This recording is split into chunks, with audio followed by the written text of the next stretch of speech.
Good afternoon, good evening, good morning, whatever time it is in your region of the world. We thank you for tuning in. This is Backyard Buckets presented by Backyard Sports. I am Bentley, obviously, and Ryan is back on the show after spending some time in the Sin City away from the boys. How you doing, Ryan? Thanks for being here. I'm doing all right. I think it's been longer than that. I think it's been like 3 weeks since I've been on. I'm happy to be back. I missed so many big things. I can't name any right now, but I feel like so many big things. But just in time to talk about the Rockets winning the in-season tournament. Well, they haven't won it yet. Right, but they will. It's possible, and as we know, that is the great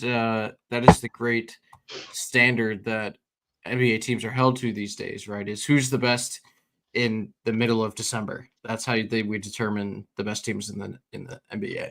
Right, and only the best franchises have won it. I mean, maybe one of the two most historic franchises. I'm not sure I would call them the best franchise. Right, Los Angeles and the Minnesota Timberwolves, the two big franchises. Yeah, yeah. Just throwing it out there. All we do is win. Oh wait, I was thinking for a second. I was like, this is the second year. How did Minnesota? But Lakers obviously moved from Minnesota. Yeah, the two famous franchises. Yeah, it's like all of the Trinity College players that are in the NBA. Yes. Also, it was a joke that Minnesota is not a famous franchise currently. Yeah, true. Very true. Do you really think that the Lakers are one of the best franchises in the NBA, or do you just think they have one of the deepest histories? Best run franchises? No. Best franchises? Yes. Nice. Thanks for clearing that up for us. Those are two different things. You can have a very successful, popular franchise and not be run well. We see that often with many college football teams. They have a lot of history, but they're not run well. That's why they bring in Bill Belichick and his 50-page manifesto to solve it. 50? You're selling him short. He typed out a 200-page manifesto. Was it 200? Oh my god! My intro on the show last night, I told Gary that my fingers were tired because I just finished typing out my 201-page college football manifesto to try to counteract Bill Belichick. I was actually Bill Belichick's ghostwriter for that. None of those are his ideas. Those are all mine. I just put his name on it for to lend some credence to it. But those are actually my ideas. Sure. Bill Belichick known for not having any original thoughts. He also told me he wanted to appeal to the youth, so he hired me. Do you think? I don't know what he was talking about. Do you think now that we know who he's dating, she's like an industry plant? Like North Carolina sent this girl into Bill Belichick's life to be like, you know what's a really cool place? Chapel Hill. Yeah, that's possible. Now that I think about it, that would be pretty wild if that was true. That seems like North Carolina would stoop that low. Just a horrid place.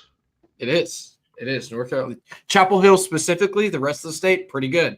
Well, I'm down with the rest of the state. Chapel Hill, though, not a big fan. I'm fine with Chapel Hill as a geographical location. I don't know how I feel about the college, but one of my favorite. This is a basketball show, so I'll tie it back to the North Carolina basketball program.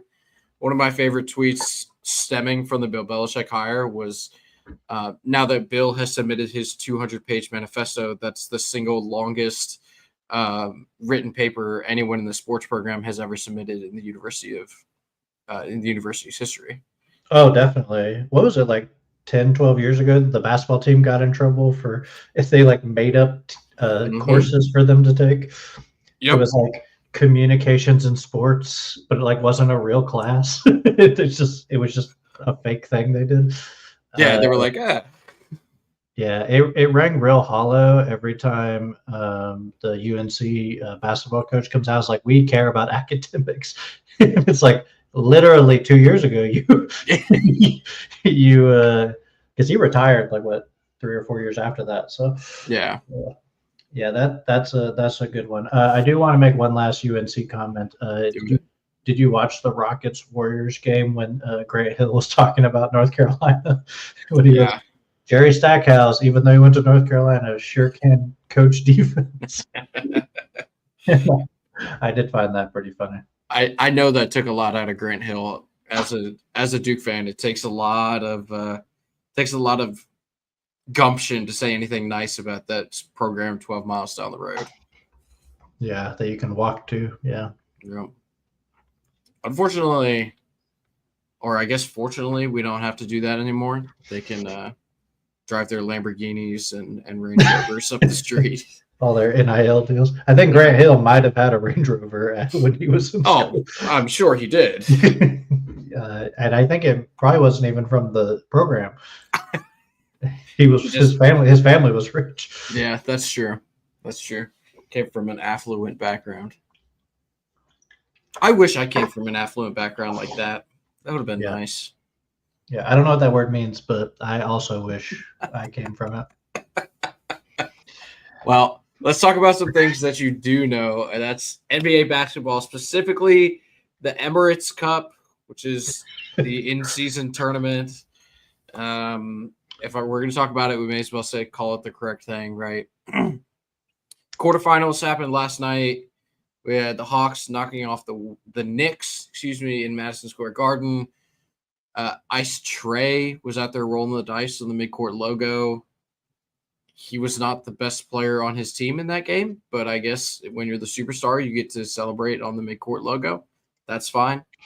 And then your Houston Rockets beat the Golden State Warriors in what looked like a 1998 or like early 2000s NBA game where the high score for the losing team, I guess it was, had 20.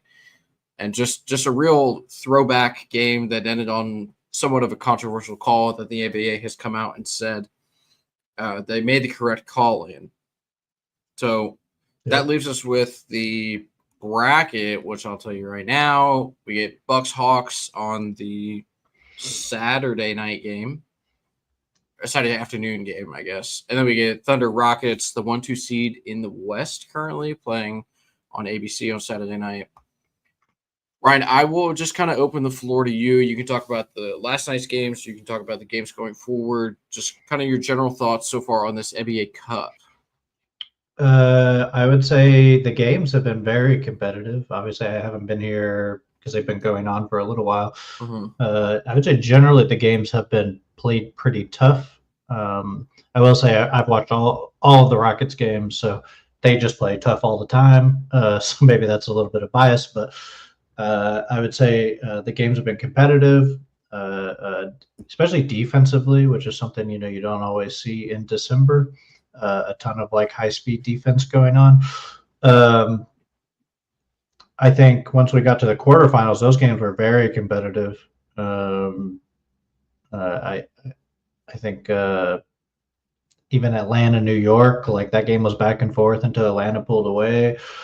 And both those teams clearly wanted to win it. I mean, obviously it counts as regular season at this point too. So, of course they want to win it, but definitely some aggressiveness that I didn't necessarily expect. You don't expect all the time.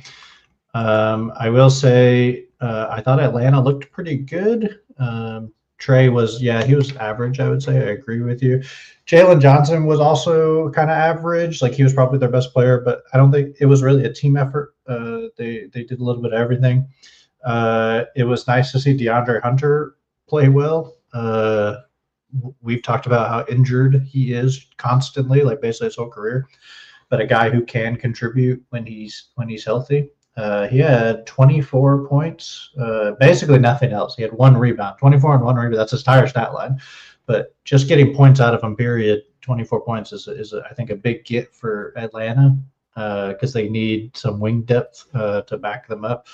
I thought the Knicks played pretty well in that game. They gave it up a little bit in the second half. Obviously, a third quarter run by Atlanta kind of killed them, but just not a deep team, which you think, well, in a single game elimination, that might benefit you, but it's just they just go so static when that second team comes in.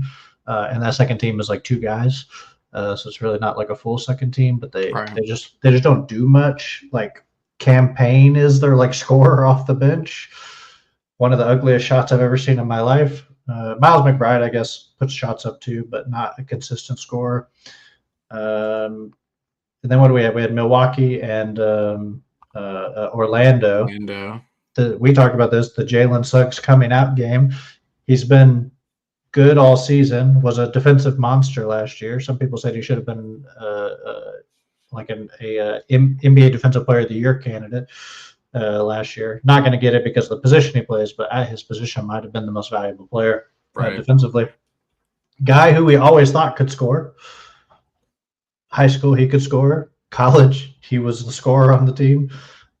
Just didn't look perfect, but he looked so smooth. Just getting into spots.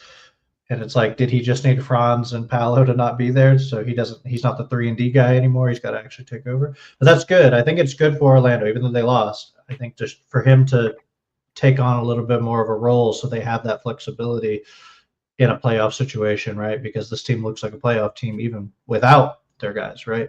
Anthony Black looked good. Guy you like. Still can't shoot, but he looked good. I think Milwaukee barely held on, but did enough to get it done.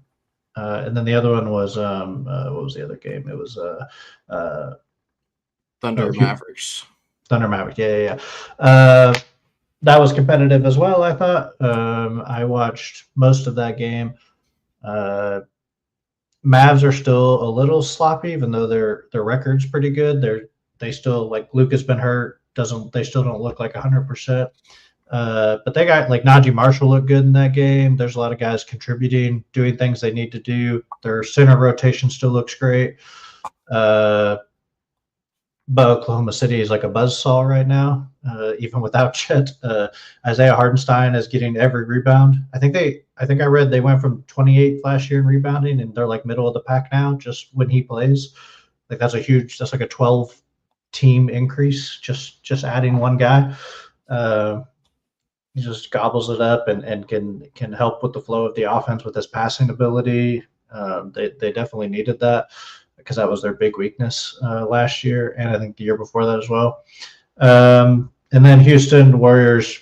Houston got a little lucky to win that one, but they played super hard. Both teams played super hard, and I do agree with Steve Kerr that it was a wrestling match. That's a good way to describe the game, and I get why everybody's upset about the call, but what are you going to do, right? Yeah. I have no sympathy for the Warriors getting not the benefit of the doubt on a call, because their entire dynasty was predicated on the moving screen. So Draymond Green has set more moving screens in the entire history of the NBA by himself. I have said this to you many times. I have never been more triggered than when they got to put offensive tackles out on the court to protect Steph at the end of games and would never call it. So I have no sympathy for them. There may have been some other factors in their dynasty that you're kind of glossing over, like their shooting ability, their passing, their off-ball movement, their defense. All predicated on the illegal screen. Okay, that's fair. I mean, go back and watch them at the end of games when they were in their peak. It's a lot. It's like, it's egregious sometimes. There's a play, and I've complained about this play for years. So against the Rockets in the playoffs, Steph runs basically around the entire court. He goes from the wing to the opposite wing to the corner, all the way to the baseline the other corner. And I forget, I think Tucker is chasing him around. Mm-hmm. And Klay Thompson basically walks Tucker out of bounds and doesn't, like, holds on to him and just walks him out of bounds, which is holding in the NFL. Sometimes. Yeah, it was close. It was a borderline holding call if it happened in the interior, they wouldn't have seen it. But out on the edge, that's a holding call, right? Mm-hmm. And Steph hits the three to win the game, and everyone's just like, "Oh yeah, we're so great." And I'm like, yeah, I could do that. Like I mean, I'm not making the shot, but I can get open Yeah, when yeah. you can carry the defender away. So sorry, that has nothing to do with what's currently going on in the NBA. But I again have no sympathy for them. No, I don't blame you. I mean, if that had happened to, I'm trying to think of an NBA team I care about that would ever be in a position to have that happen to them. The Maybe like 1976 Wizards. and like 2016 Game 6 second round against Boston. Like if Kelly Olynyk sets an illegal screen because he had just been murdering us that entire game, like maybe I would have felt a certain way about it, but that's not the case, so I can't be too upset. But I understand your complaint. And the Kevin Durant out of bounds play that everyone knows, Yeah, where he has 2 feet out of bounds and puts the ball back in, and it's a 5-point swing the other direction because of that, and we lose that game too. I'm yeah, just throwing those out. That was not an illegal screen, but they have benefited from some bad officiating. certainly. And I mean, you could go. It's happening right now in the NFL. Everybody's ganging up on the Kansas City Chiefs because like, oh, the refs are in their pocket. And like you can pinpoint specific things, like you talked about the Clay walking PJ Tucker out of bounds, but like when you get to a certain point, you just kind of have to admit that like they are so talented that they put themselves in these positions that if Oh, yeah, for one sure. thing like breaks their way, they just win the game. Like that's not, it. Yep, 100%. Kansas City is so fucking good, and they know how to win these games that there's a reason they've won 9 one-score games in a row. Yep. Similar to the Warriors, it's like they are in these positions that you can nitpick the little things that may set them one direction or the other, but they're so good that they just know how to win those games, right? Yeah, I think it's frustrating from like that they don't need the help kind of perspective. It's like Sure. they're already good enough. It's like we don't need to create rules or interpret rules in a way that benefit an already great team. Like they're already great as the rules are currently constructed. Yeah. We don't need to benefit them again. But I give all the respect to both of those teams. Make the refs make the call. Like I don't disagree with that. It's annoying as a competitor of that team. But if that was my team, I'd be like, yeah, make the ref make the call. Like 100%. I illegal screen, it's like, hey, they're not calling it, so do it. Just why not make them put the onus on the referee? Which is Yep. what I kind of said to you. We are talking about the Rockets game earlier today. Steph gets the ball in the final possession for Golden State and Yep. it doesn't hit. He attempts a step back 3-pointer with Dylan Brooks guarding him. And it's like, why? This is something I learned very, very young as a basketball player. My dad always told this to me. It's like, if you are playing in a very close game at the end, get a shot going to the basket, right? Drive the ball Yep. into the lane and have something up towards the rim. Draw the contact, do whatever you got to do. Put the onus on the referee to make that decision and make the call. And don't leave it up to chance of taking a step back 3-pointer, right? Steph had not hit I think he was 1 for 9 or whatever from 3 last night. There were 19 free throws taken in that entire game by both teams combined. Yep. So maybe they just weren't calling it. Maybe driving to the rim wouldn't have benefited them whatsoever. But I think in that instance, it's always been taught to me to put the onus on the referee to make that decision going to the rim in a late game situation like that. Yeah, and even if it's not him driving to the rim, run an action where there's the Mhm. threat of that, right? Like they did that all game. They run that almost really a 3-man game with Green kind of at the top of the key. Curry, if you double Curry, they pass to the cutter. If you don't, he gets the ball, right? And Yeah. like it worked like almost every time. Like they were getting open layups because we were doubling Curry on a lot, blitzing basically the DHO that he was doing with Green, and then Green just throws the cutter coming from the top of the key. It's like, why not just run that action? Like at least force somebody to do something. Like I hate like the hero ball. Like he's not the worst hero ball guy ever, definitely. No. But it's so common, like just to be like, yeah, guy who gets last shot is going to take a awful percentage shot. Yeah. It just like doesn't make a lot of sense to me to not threaten something else. I agree with you. Like get 2 feet in the lane because Curry was going past people that game. He was getting layups. Yeah. Şengün, not a great rim protector. Like I don't disagree. It seems like I understand that criticizing Steph for anything he does at the end of games is kind of taboo, and we don't really do it in the NBA circles, right? Because he's this exalted player and one of the greatest of all time. So I'm not trying to take anything away from Steph, but like maybe this is like a coaching criticism, right? Steve Kerr, you just pointed out how all this almost 3-man game has been working. Why not run that? You have Buddy Hield on the wing, high pick and roll with Draymond. We've lauded the Golden State Warriors for their ball movement, their passing, their off-ball movement for so many years. We just talked about them being a dynasty, right? And all these things they were great at. It just seemed like a sloppy end to the game there. And obviously they have the lead, so like they're in a position to win, but we talked about it last season, I think it was on this show. We are like, man, this is what the end of a dynasty looks like. Yep. And you've talked many times here about trying to do the soft landing, bridging between eras, stuff like that. And this is a game that you probably would expect Golden State to win.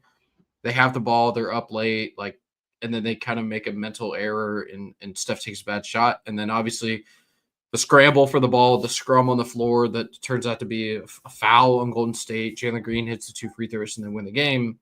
That's just not stuff we used to see from a Golden State squad that is kind of creeping into the normal lexicon of what Golden State basketball is now. Yep. Yeah, I agree with that. Definitely not as good as they were. We'll just yeah, no, for sure. They're just, everything seems like a half second off. It's still good. It just is like a little slower, a little less sharp than it was before. Worse players too, which doesn't help. Yeah, but for sure. Well, my biggest takeaway from the actual bracket that we've seen so far from the Emirates Cup is how disgusting and awful it must be to play against the Oklahoma City Thunder. One of the most prolific offensive players to this point in his career we've ever seen in the NBA, Luka Doncic. Against most teams in the NBA, he kind of does whatever he wants, right? And it's been that way since he came into the league. He's only gotten bigger, stronger, faster since he came over when he was like 18. Watching them and Kyrie and Clay and Lively and Gafford and PJ Washington wasn't in this game, but he's not a put the ball on the floor kind of guy, but he's an important piece to that roster and that rotation. Watching them play against the Oklahoma City Thunder and just not being able to do simple things, like every pass is contested, every shot is contested, like everything feels just super difficult when you play the Oklahoma City Thunder. And like that's one piece of it, right? Playing the actual game must be disheartening because everything is difficult and you have to turn up the intensity to play against it. And then you look over on the bench and there's this 7'1" kid with floppy hair and gangly long arms, and you're like, oh my God, they're getting him back. Chet Holmgren is coming back to play on this roster, and that's one more defensive player we're going to have to worry about. I just don't know. Like, it just has to be demoralizing walking out onto that court and seeing SGA, who never talks ever, give you 35 quietly. And then it's like, man, he's also going to lock me up on the defensive end. And if he doesn't lock me up, Dort, Caruso, Jay Will, and then you have eventually Chet Holmgren and Hartenstein on the back end. It's like, Jesus Christ, dude. Is there a more demoralizing team to walk out on the court and realize you have to play against them? They're up there for sure. Just what they can throw at you defensively is tough. And the amount of looks they can give you they might be the most versatile team, which is annoying. It's like everything we do, they just change up to counter, right? It's like we want to go big. Well, they have 2 huge guys that could play, plus huge people at the point guard spot and at the 3 and at the 2. You want to go small? Well, they got some of the best small guys in the league that are, in your chest when you're trying to go past them. Just an incredibly built team. I think and we haven't even seen the best version of it because Chet's not there, right? We don't know what that looks like. Like, what does Chet and Hardenstein look like together? Is it together a lot? Is it together a little bit? Like, there's times where that lineup's going to be very weird, but probably super successful. Yeah. Yeah, it's gonna be awesome to watch them all together. It's not gonna happen. I don't know what the timetable is for Chet, but it's not gonna happen during the Cup. A couple of weeks, I think. Yeah. Well, let's give out predictions. I guess if we're gonna talk about this Cup, we'll do it right. Like I said, the Bucks play Milwaukee. These are all happening in Vegas. So there's no real home or away team, but the Bucks are playing against the Hawks, and the Thunder are playing against the Rockets. Ryan, do you want to pick the spread, or do you want to pick winners? I'll take winners. Winners is the. All I'm right. I'm no gambler. Okay. All right. So coming out of the East, Milwaukee or Atlanta? Yeah, I actually think this game will be pretty tight. I think that they both kind of match up weirdly with each other. Like I think Dyson Daniels will be good to chase Dame around. I don't know if Milwaukee has the same equivalent to chase Trey around. I think Clint Capella, Brooke Lopez probably a wash at this point. You could argue Clint's better at this point, I think, even though Clint is, I think, a little over the hill for sure. I think the Jalen Johnson Giannis matchup, probably the big matchup there, right? If we get the Jalen Johnson game that I think we all want to see, like Atlanta wins the game, I think. You're going to get Giannis every night, but if Jalen Johnson can give you 20 and 8, 3 assists, which is like within the realm of possibility, you feel pretty good. So I'm going to take Atlanta, saying all that. I feel like the team is starting to gel. I've always liked Atlanta better than everybody else, even though I do feel like they made some bad roster decisions in the past that didn't really make a lot of sense. But the team is fun. They're versatile on the wing. They can score the ball. They pass relatively well. Defensively, they're good except for one spot. In that one spot, their best defender is arguably at the other spot in the backcourt, right? So I like Atlanta. I think they match up relatively well. But so it'll probably be a 30-point Milwaukee win. Yeah, the scary part here is that I also like Atlanta. This is bet the other side. Yeah, who cares what the spread is? Yeah, just take Milwaukee. Milwaukee 3.5-point favorite, by the way, so probably just lay those and call it a day. Yeah, I like Atlanta for the matchup that you talked about. Dyson Daniels chasing around Dame. Yep. We obviously know Giannis is just going to do whatever Giannis does, right? 30 and 15 potentially in this game. He every night he goes out on the court and has potential to have a career high, right? That's just kind of how he is. That's where he's at in his career at this moment. Dame has been super effective. I think he's currently the 10th leading scorer in the NBA. But what I said on the show, or what I was going to say, but we didn't do defensive players of the year at the quarter mark, was that I think that Dyson Daniels is the best on-ball defender in the NBA. I understand that Jalen Suggs is terrific, but he just doesn't have the size and length that Dyson Daniels does. That's not to take anything away from Suggs, but Dyson Daniels is a little more versatile on the defensive end. He has the athletic ability to run around and chase Dame, and the length and the height to challenge his shots, wherever those might come from. So I'm going to go with Atlanta. I think they have a little more offensive versatility. They have more guys who can score the ball than do the Bucks. Obviously, the Bucks have a chance for a supernova performance from Giannis, and he could carry them to this Cup championship. But I'm going to go with Atlanta coming out of the East. Let's shift to the West here, Ryan. Your hometown, beloved Oklahoma, Houston Rockets. Not far off, honestly. Yeah. A couple hours. So your Houston Rockets are taking on the Oklahoma City Thunder. I just waxed poetically about how they're the most demoralizing team to go out and face on the court every night. Do you think that your Rockets have a chance to upset this Thunder team and go to the Cup Finals? Well, I want to say two things to address what you said. One, Houston might be the second most demoralizing team currently in the league to play against. True, very true. Because they do not score, but they also don't let you score. So it's just muck it up game. Second, Amen Thompson has an argument as the best perimeter defender in the league right now. Sure. At his size, because he's even bigger than Daniels. Daniels is a better stealer of the ball, but Amen Thompson, a great defensive rebounder, can block shots. Also can guard 1 through 4 pretty much, even 5 sometimes if you're going small. So I do want to throw him in there with the young guys like Suggs and Daniels. I think there's an argument that Amin Thompson is as good or better than those guys, depending on what you're looking for in a defender, right? Mm-hmm. Even though he doesn't really play a guard spot very much. He kind of drafted as a one. He plays like every position, but he plays the Amin Thompson position. So hard to compare those guys, but just want to shout him out. We beat them last time we played, the exact same teams basically. I thought we got a little lucky. They shot pretty poorly. Not a team that does that very often. It was hard for me to tell if they were shooting poorly because we were getting them out of their rhythm, or they just shot poorly, right? Could be a little bit of both, right? Yeah. SGA, hard to get off rhythm ever. He pretty much just doesn't. He's so smooth. Maybe my favorite guy to watch in the NBA up there, top 3 for sure.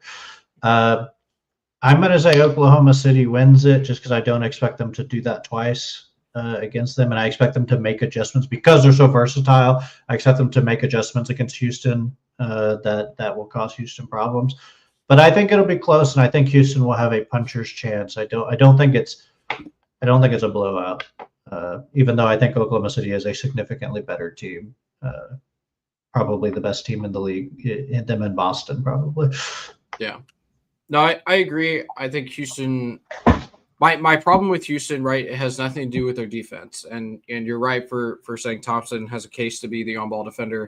I think that in like a year and a half, like if we're at the midpoint next season and we're saying he's the best on-ball guy, totally on board with that. He's so gifted athletically.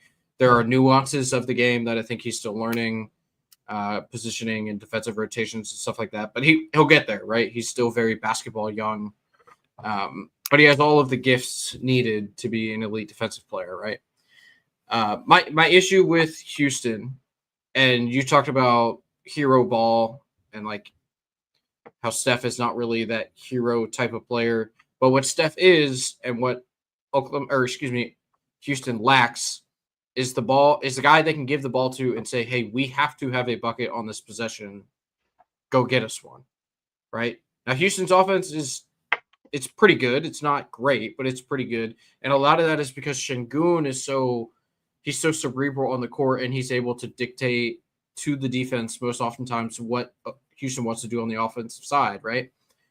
What he's not is a guy who's going to bully his way to the cup. He's not going to necessarily dictate to the defense every single time down the court that, hey, we're getting a bucket, right? Playing Oklahoma City and playing a real team style of offensive ball can only get you so far because of the defensive reasons that we talked about earlier with Oklahoma City, that I think in a game like this, I know you guys beat them last time, but like you said, they were shooting very poorly in that game. And I'm sure a lot of it had to do with the defense of Houston. But like going into a game like this is a situation where I feel that you need a guy that can just put his head down and get to the rim, or he can hit that step back. You need a certified bucket, right? And I'm not sure that they have one, at least in crunch time in Houston. I know that Jalen Green is a guy that can put up numbers, but I don't know that I still have like reservations about him, right? I don't know why. There's just something about him that tells me he's not yet that guy that they could just give him the rock and be like, hey, dude, we have to have a bucket. You know what I'm saying?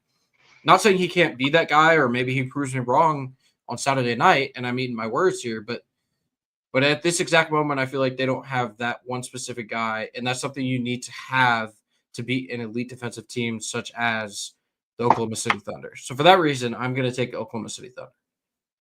Yeah, I agree with you. They do not consistently have that guy. Like Şengün is by far their best offensive player. There's I think a steep decline into number 2, and there's like probably Van Vliet and Green are in that second group, and you don't know what you're getting each night from those guys. Like Van Vliet will sometimes give you the traditional point guard night where he has a bunch of assists and scores like 12 points, and then sometimes he'll score 28 and have 3 assists, right? Jalen Green is a super inconsistent scorer. Sometimes he shoots 20%, and sometimes he shoots 80% from 3, and he lights the world up. You probably need that to beat Oklahoma City in a one game. Like you need one of those 2 guys to have their scoring night. Oklahoma City is just a very tough matchup to have that one night against. So that's how Houston probably wins, is they need the 25 on good efficiency from like one of those guys so Yeah. that they can hold serve against Oklahoma City's offense, right? Certainly. Doesn't have the fierceness. So I would here's why I laugh at that, right? Is because I've talked many years about the Boston Celtics and Jason Tatum specifically not having like that killer instinct. And then we watched them go out and win a championship last year because they were just immensely more talented than everyone else they faced. Yeah. Dominant fashion. Yeah, exactly. There are same to the Boston Celtics again. There are fierce competitors on that team. All these guys are fierce competitors, but they're like Jaylen Brown is a guy that has that fire in him, right? Like you can see it. Peyton Pritchard is a guy that comes off the bench and he gets the boys fired up when he comes out there. I think that Jalen Williams, the guard or the forward for Oklahoma City, is a guy that has that fire in him. And same with Chet Holmgren, right? I know that Chet's still pretty young, but he's a guy that I see.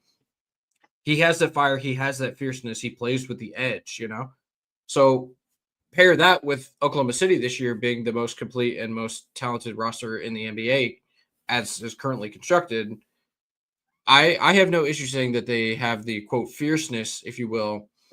They're probably even more fiery than were the Boston Celtics of last season. And they definitely, if you ask me, just watching from the sidelines and watching on TV, they are a more congealed and like together team. They're the only team in the NBA that does post game interviews with like 7 dudes all standing around the local reporter with their arms around each other. Even Boston didn't do that last year. So I have no issue saying they have the fierceness to answer the question right to win the title this year. Do you feel differently, Ryan? No, I agree with you. I actually, as you know, was in opposition to you about Boston. I think every time we talked about it, I was like, yeah, but they're just that good. Like they do have some guys, but fierceness is what you need for certain guys. For example, I'll be a homer and talk about Dylan Brooks. Dylan Brooks needs that edge to play at the level that he plays at, right? Like he's apparently an extremely nice guy, but when he steps on the court, he becomes a different person. If that's what we're talking about, I'm not sure Oklahoma City has that guy. But I don't think you need that guy, right? Like you don't need Dennis Rodman or something like that. Like Dennis Rodman was great, obviously, like he's a Hall of Famer, but I don't think you need that type of fierceness. I think the togetherness that you're talking about is arguably just as valuable because that artificially creates fierceness, right? Like wanting to fight for your brother that's also out there fighting is a form of fierceness and toughness, right? Sure. It's like, well, he's out there and he's hurting. I'm out there and he's hurting. If Lou Dort is going to get in that guy's chest, I'm going to get in that guy's chest. Caruso's going to go after Hardenstein's going to put his body into people. Chet, all 12 pounds of him is going to throw his body around.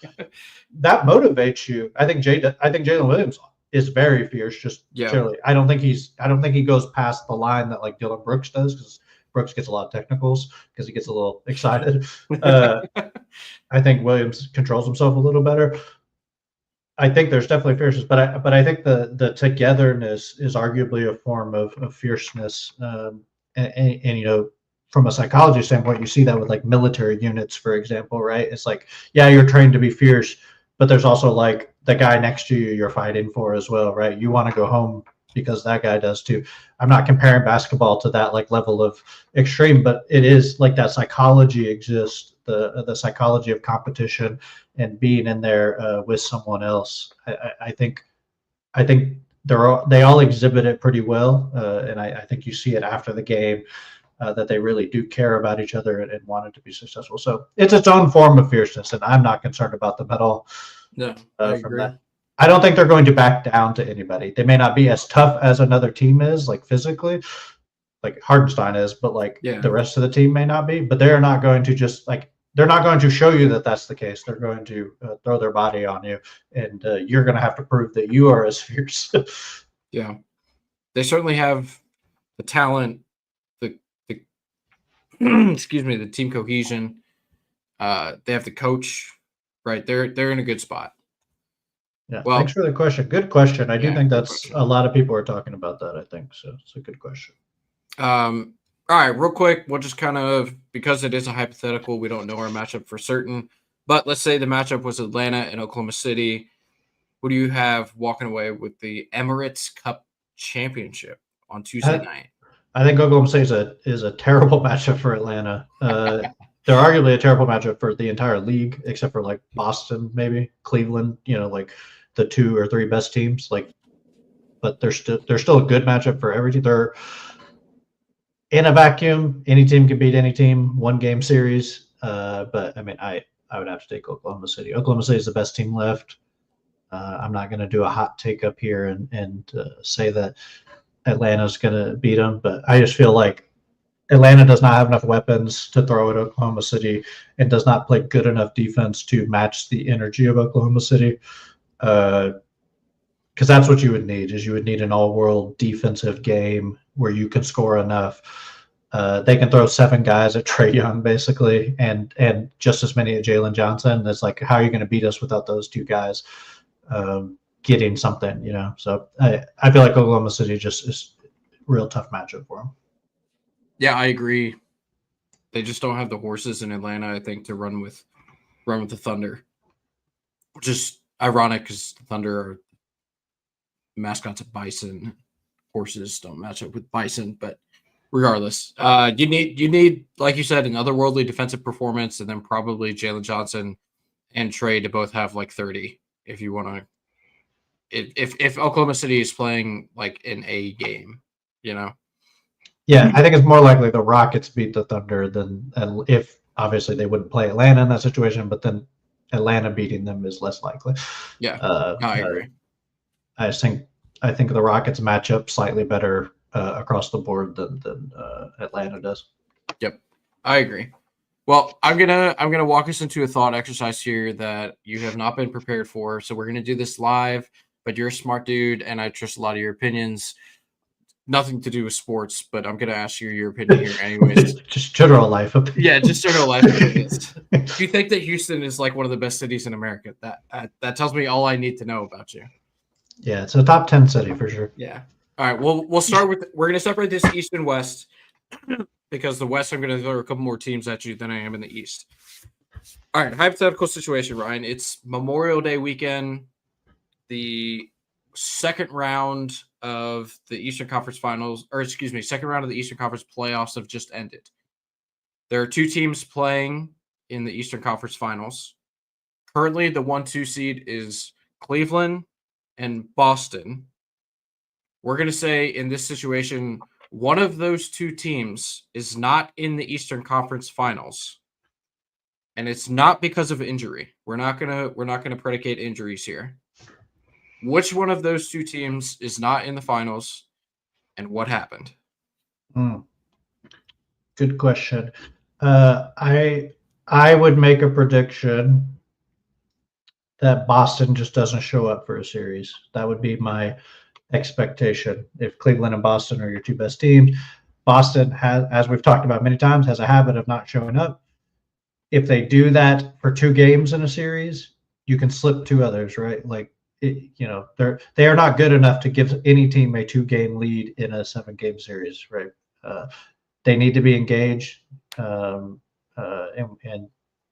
we don't always see that, right? They also are a team with some variables that can be tough in the playoffs. They shoot a ton of threes, right? Like, doesn't mean they can't win. They did it last year, obviously, but if you have a bad night, that's a game. You don't show up a night, that's a game. Well, now, there's some teams that can beat you. Orlando is going to give you problems, right? The Knicks going to give you problems. Like Milwaukee still got the guys that will give you problems. Like any of those teams, you can't just give games to. So that would be I think Cleveland does not play that way. Cleveland plays extremely tough, in my opinion. It always has. They just have a lot of injuries. So I think Cleveland is a more consistent team with a lower ceiling.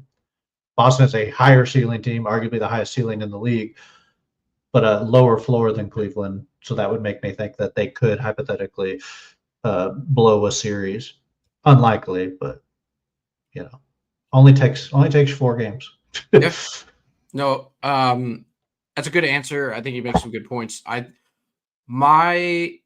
My thought would be that it's the other way around. I think that if you give me those 2 teams and tell me one of them is not there, it's probably Cleveland. And my guess is that it's because they played a tough defensive matchup, right? I'm thinking either Orlando or New York. maybe Milwaukee, and the bigs from Cleveland just weren't able to put up enough points on the offensive side to hang with like their guards, right? Because we know that Darius Garland and Donovan Mitchell are going to be able to score pretty much no matter what series they're in. I get that there's some tough matchups out there, but they've been doing it all year long. And obviously, Evan Mobley has been playing incredibly well recently. But if I had to guess, I would say Evan Mobley probably just doesn't show up for a playoff series on the offensive side, and it hinders their ability to move on to the next round. I think Boston, their coach is a psycho, and the players on the court know what it takes to win now. I kind of expect them to cakewalk to the conference finals, unless, and I put a very very large asterisk on this, unless they play an Orlando team in the second round. Then I think Orlando is able to give them some problems because their defense is incredible. But my answer would be Cleveland. Yeah, Orlando, I do think is tough, right? Probably the second best defense in the league, behind Oklahoma City. Not as annoying to play as Houston. Houston, I think, is just like the way they play is more annoying. But Orlando is just solid across the board, pretty much defensively. Paolo is like their worst defender, and he's just a big body, so he's really not that bad of a defender. He's like average. Right. Who matches? They just would need to score enough points. Yep. To compete. Boston can shoot anybody out of the gym, though. So I think those teams are I think those teams are closer. Cleveland and Boston are closer than people think they are. Mm-hmm. I think Boston is the better team. Yeah. But I think Boston is significantly better offensively. I think they're comparable defensively. So obviously, if Boston has like an average offensive game, they can lose a series. But I think those two teams are the class of the East. The Knicks are probably right below them, and then Orlando like right below them. That would kind of be where I would see it going. But yeah, I don't disagree with you. Like I think the argument is fair. Yeah, Cleveland on paper is worse. So now we're gonna move to the West, and this one I'm still kind of wrestling with how to phrase this one correctly. But I'll pose it to you this way, right? We're going into the Western Conference Finals. There's 2 teams left. I'm going to give you 4 teams. You tell me which 2 are not there. And from the conference finals. From the conference finals. Or I'm looking at the top 4 seeds. Would you rather do the second round where all 4 teams are still alive, or would you rather do the conference finals? Because I'm not entirely sure how to question this. It's a phrase question, but I'm trying to do the same thing in the West that I was doing in the East, but there's really only 2 teams in the East that make a lot of sense to do it with, right? So, yeah. Which 2 teams out of the top 4, Oklahoma City, Houston, Memphis, do you see is most likely to lose in the second round, I guess would be my question. It's Oklahoma, Houston, Memphis and Dallas. Yeah. I would say Memphis and Houston most likely to not be there.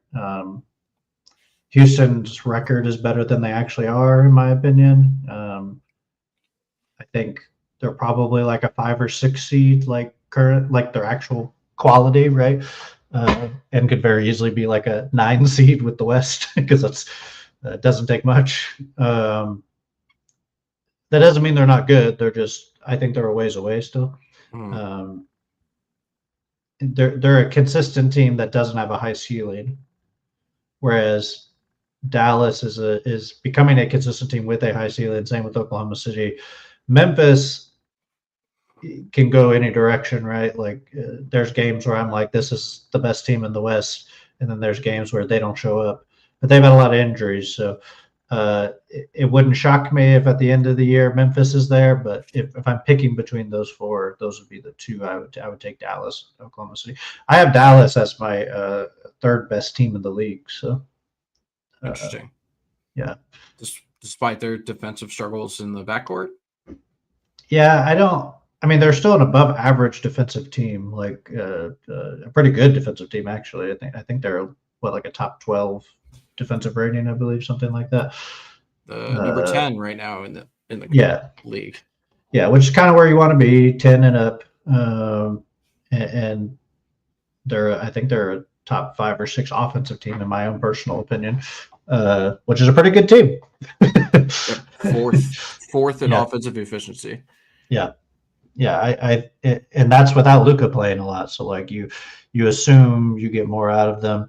Obviously, Memphis is an unknown. To be fair to them, Mhm. there's still a lot of unknown. They have like 19 players or whatever it is that can all contribute in some form or fashion. If they could hypothetically put all that together, that's a scary team. I just don't know, like, how long do they have to do that? You know, like, will they have enough time with those guys to meld together into a cohesive unit? I don't Yeah. know. Much more variables with Memphis. I prefer the consistency of Dallas and Oklahoma City. I view as uh, the my. I think they're the best team in the league. Probably that would be my ranking. And then Boston 2, Dallas 3. So I would have to have Oklahoma City. I think my next Western team is Memphis if I was ranking them, but I have them below the Cavs and the Knicks. Yeah. So another tier down in my opinion. Right. No, I don't love agreeing on like a lot of the topics, although you and I are like pretty similarly aligned in the way we view basketball. I think.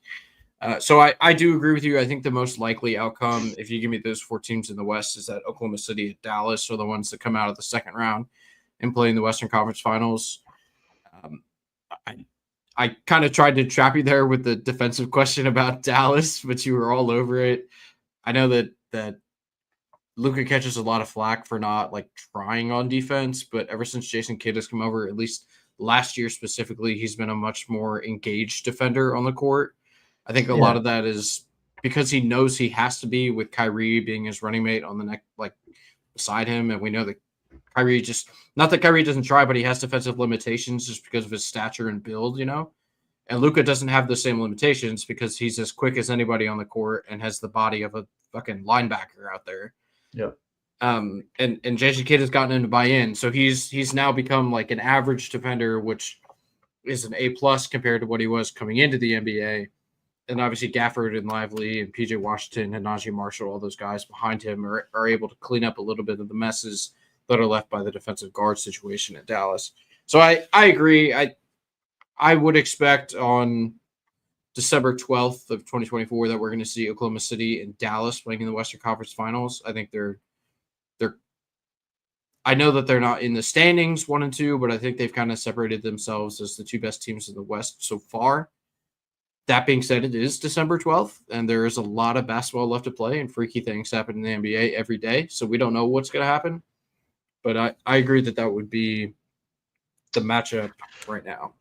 Can I ask you a Western Conference question? Because I think it kind of frames what you asked me a little bit better. Can I go down the list past that point and ask you when you would not expect a team to potentially make the Western Conference Finals in the West? Because I think it's a long list. Sure. Thunder, we said yeah. Mavs, we said yeah. I think Grizzlies, we agree is possible. Sure. Timberwolves. Man, it does not look good right now. They could figure it out. Sure. What? Yeah. I think we're talking conference finals. Yeah. You win 2 series, right? Warriors. I don't think they can make it. Okay. Nuggets. Yes. Kings. I'm assuming you're saying no, but they're. I think they're pretty decent. Suns at full strength. Yeah.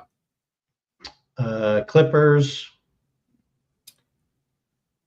If Kawhi comes back. No.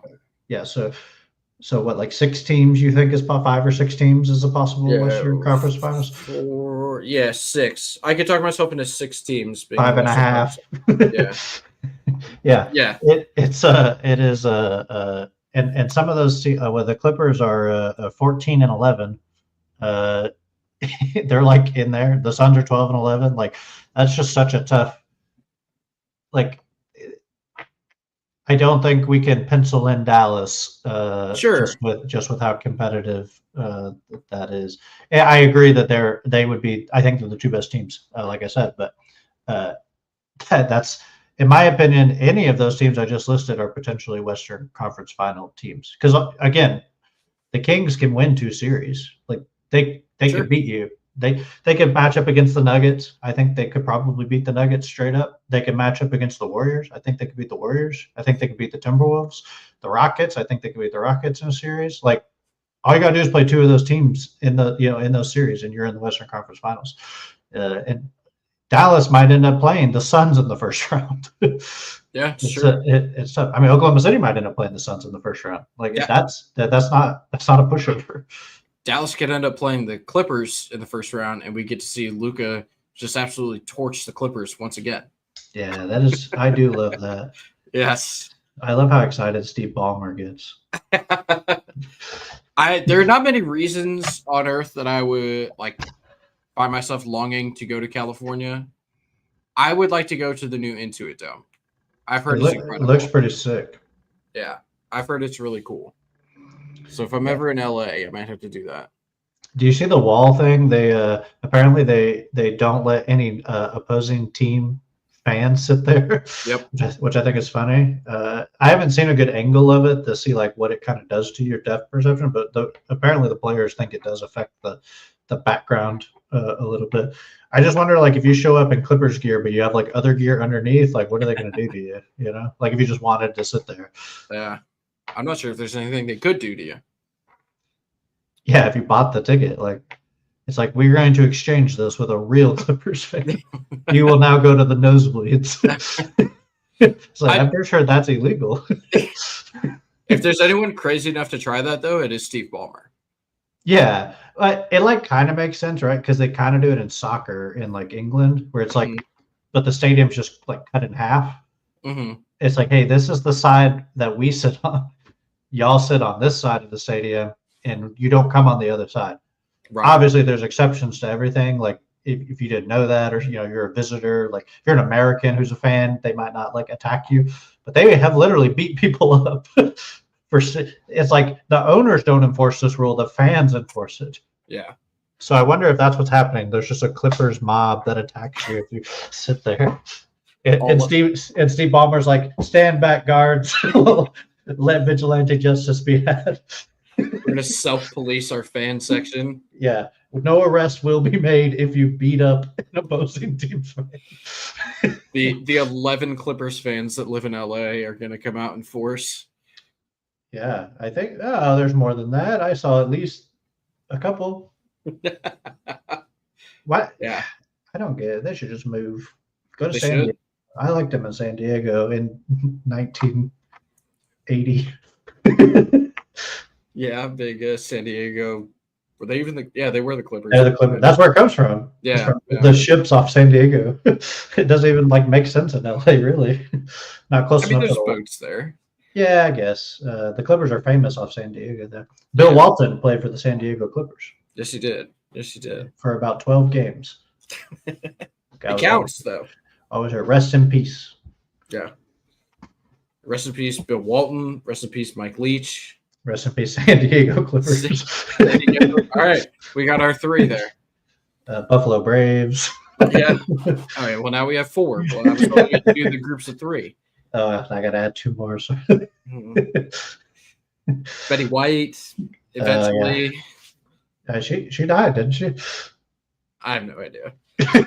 she was old, to be fair. Luigi, whatever that guy's name is, he's going to die. My hero.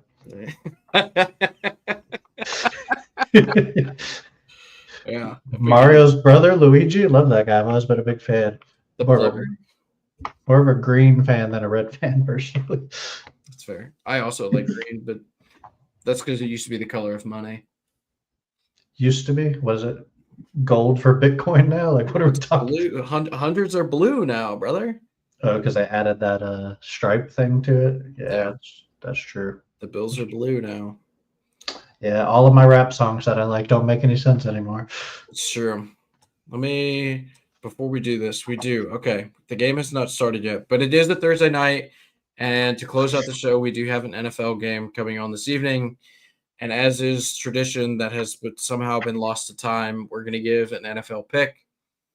We have the Los Angeles Rams making the long trek up to the San Francisco 49ers Stadium, Levi Stadium in Santa Clara, California. The line is San Francisco -3. Although they are under 500, they're still favored at home. Ryan, which way are you leaning for this game tonight? I'm pretty good at this normally on Thursdays. I feel like I've been pretty successful. So I almost feel like I should abstain to maintain my because I do not feel good about either of these teams really. Nope. I'll take LA against the spread. I feel like they're better than they've been better recently. Yeah. They've looked pretty decent. They look like a team you don't want to probably play in the playoffs, honestly. But they haven't been healthy, to be fair to them. So San Francisco has consistently underperformed basically all season and has not looked good even at full strength, which was like 2 games. But they didn't even look good then. So I just think it's a down year for San Francisco. Pack it up, come back next year. I agree. Trent Williams is not playing this game. Joey Bosa is questionable. I know what he's doing. Well, he's got a lot of work to do in about 3 weeks when he is appointed head of the EPA. I was going to make him SecDef, but all right. Well, that could happen too, honestly. It's fallen through quickly. So I nominate Joey Bosa, the Secretary of Defense. We had the Minister of Defense, and now we have the Secretary of Defense. Reggie White was no longer available, so sure. We had to get Joey Bosa. Reggie White, the pastor? Yeah, the Minister of Defense. Yes. Oh, I'm aware. Great nickname. I just want to clarify. Another great nickname. Sure. Yeah. I'm gonna need you to do like a rundown of proposed nicknames next week on the show, since you want that to be your position. Dude, I'd be so good at it. I know. I'm gonna start a campaign. Make nicknames great again. seems to be popular. Hey, it could work, honestly. Like there are so many bad ones. Like I can come up with the Big Turkamental is a great one. I didn't come up with it, but that's clearly a great nickname. I'm not sure if the NBA is the league you want to run your campaign on. Make nicknames great again. But what about that is anti-NBA? It's the league you're trying to get into. I don't know. It feels like maybe baseball might be more your speed there. Ringer, I'm available. This podcast does not pay me. I will come on your podcast and give nicknames to players. Ringer, this podcast is available though, if you're interested. Yeah, if you're we're cheap, extremely cheap. Yeah, Bill Simmons, honestly, call me. We might even do it free. just see if we can hang out for a little bit. Honest, you want to bring me over to Ringer headquarters? I'm down, dude. We go to the Intuit Dome. I'm there. We'll do some free podcast. We'll run your ads for you. It's free charge. RHOBACK. We can do this. I don't even know if Roback advertises on the Ringer, but I hear them elsewhere. So I don't know. They seem to advertise everywhere. Yeah.